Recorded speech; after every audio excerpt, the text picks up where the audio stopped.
YouTube? What's going on? We are back at it with another video. I believe this is episode number 12. It's been a while since we've both been in the frame, you know? Yeah, been a long time for sure. Sir. Episode 12.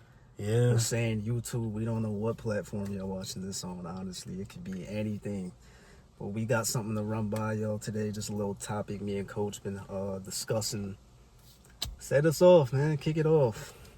Man, if I want to be honest, bro, I was just like driving home. By the way, right? We were coming back from an Amazon run. We just went crazy, you know, buying some inventory, trying to prepare for back to school. You know, the kids need their book bags, you know what I mean? But I'm driving home. I'm just thinking like, yo, why do a lot of people despise certain creators who try to do good in the world, right? Like, you're going to have a man or a woman providing solutions to people that want to do better in life, whether if it's money, their mindset, religion, scaling up their business, getting women, it don't matter. But I realized that a lot of people tend to hate on a certain type of person. Now, the simple answer could be they're just mad, they're jealous. To dive into that topic, people just cope in this world, man. Can you please explain why people cope? People cope for many reasons, but one main reason people cope is because others have what they can't have. It sounds simple, but we could peel it back 100 layers deep. The one thing I've been seeing just scrolling across the net or whatever we've been doing is a lot of people tend to hate on, from what I see, the rich. You know what I mean? And you can be rich in plenty of things in life, whether it's having status these days, you know, a lot of influencers, social media is crazy itself. Just because you have influence doesn't mean you have the money to go with it, but it might look like you're living a better lifestyle than you actually are, or you might really be living a lifestyle with minimum amount of money.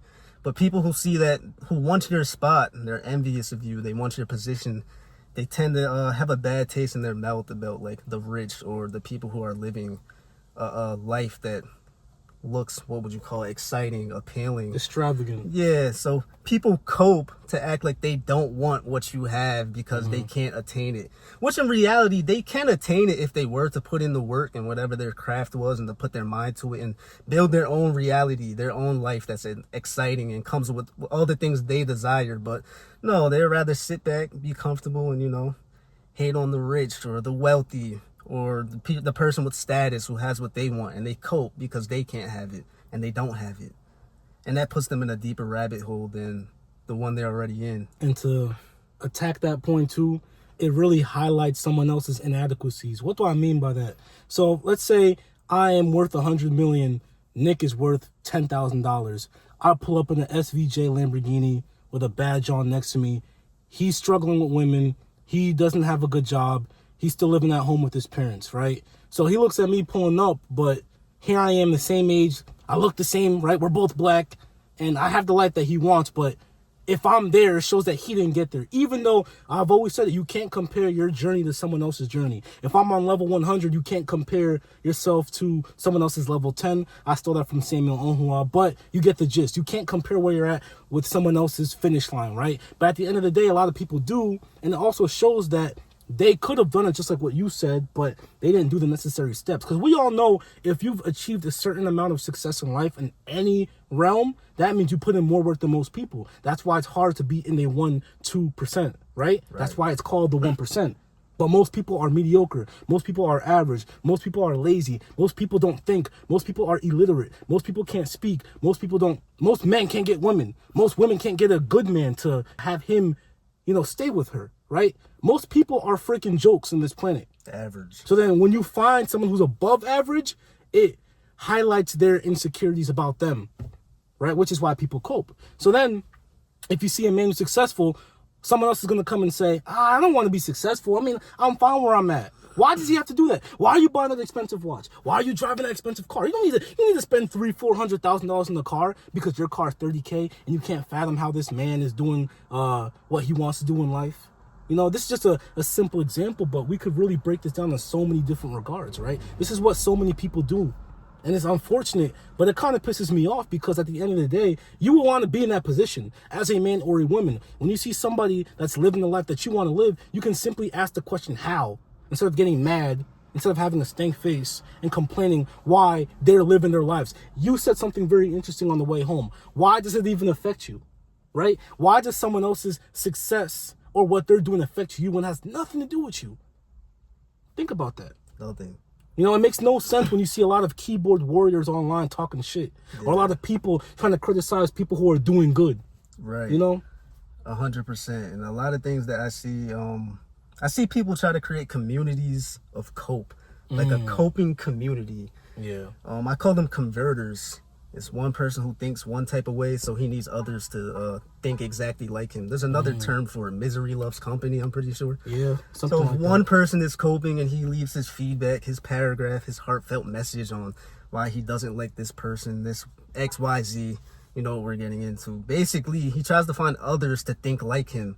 So sometimes you might come across, we just don't go with Tate, because he's always the best example to you. Andrew Tate. We don't go with Andrew Tate. Andrew Tate, man. If come you know, across- if you know Andrew Tate, you know. Because remember, we dropping this in like 10, 15. But personally, Andrew's name will live forever. Yeah, Shout yeah, to I gotta Andrew think Tate, about man. that. You know what I mean? Shout out to Tate's for Shout sure. to Tate. Not for sure. Yeah, But what's your but example? where we're at, if you Yeah. come across a comment box and there's hate against Andrew Tate, you'll see the hate builds upon it. So the comment box is usually positive or negative. But if one person kicks it off negative, saying this guy's a fraud or something, you'll see everybody else start joining in. This is why he's a fraud. Facts. Oh, he's a scammer. Oh, this, that. It kind of creates a community of copers. So now one person went to 2 to 3 to 4 to 5 to 6. We don't want that, right, guys? You don't want cars or Yeah. women or watches or Wait. Kumbaya. Why have your fun with women when you could just be married? Exactly. Why have an expensive car when it just goes to point A to point B? Kumbaya. Why buy a $80,000 watch when you use your iPhone to tell the time? Kumbaya. Why buy a $10 million house when you don't need 8,000 square feet? You only need 2,000. Exactly. You get the gist? Now it's like a whole community of copers. Yeah.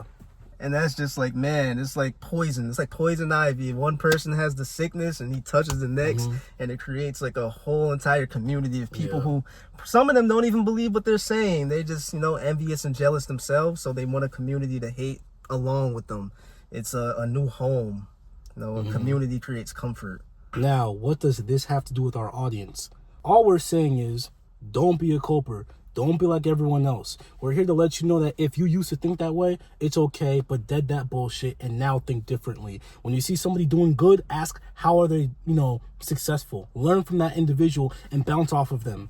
Instead of being in an environment around people who think negatively, be in a positive environment, right? Go against the grain. Don't follow the trend where everyone wants to hate for no reason when they have no reasons to hate the person regardless, right? So don't cope. Be real with yourself, right? If someone else's success is highlighting your failures, use that as pain points to improve instead of using that as a way to stay down. That's what most of y'all do, bro. I'm talking to the ones who want to get it. If you want to hear what I'm saying, what Nick is saying and saying, F those two guys, you guys are frauds, you guys know what you're talking about, cool. I'm not talking to you. I'm talking to the person that's like, you know what, Uche, you know what, Nick, you guys are actually right. I used to think this way, or I saw a lot of people think of this way, and I used to question that why. We're here to say that don't be like them, right? Think outside the box, be original, and if you see somebody that's doing better than you, ask them how. If they're online, learn from them and be great, because it's way better to be on that side of the spectrum than on the hating side. That's all I got to say, man. 100%. You hit the nail on the head with that. Yeah. But that's basically what Coach said, man. Same message from me. Think for yourself. Be original. Don't get converted out of envy and jealousy. Look for ways to set yourself up to be in a position to win. Surround yourself with other winners. Learn from the winners. Ask them how. Create your own community, if anything.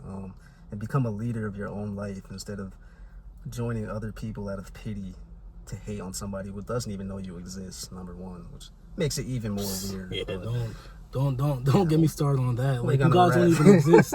You guys won't even exist talking all your shit, man. Like they don't care. Yeah. They're still on the yacht living life, you know? Right. Or they're still with their beautiful families. So you're talking to a ghost. Exactly. But we're gonna wrap it up here, man. Got anything else to say, Coach? Nah, man. I mean, shit, it's the middle of the day.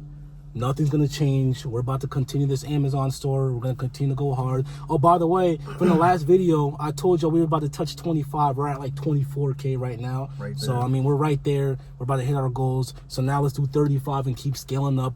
GBG, gotta be great, man. It's your boy Ooch, It's your boy Nick. and we out.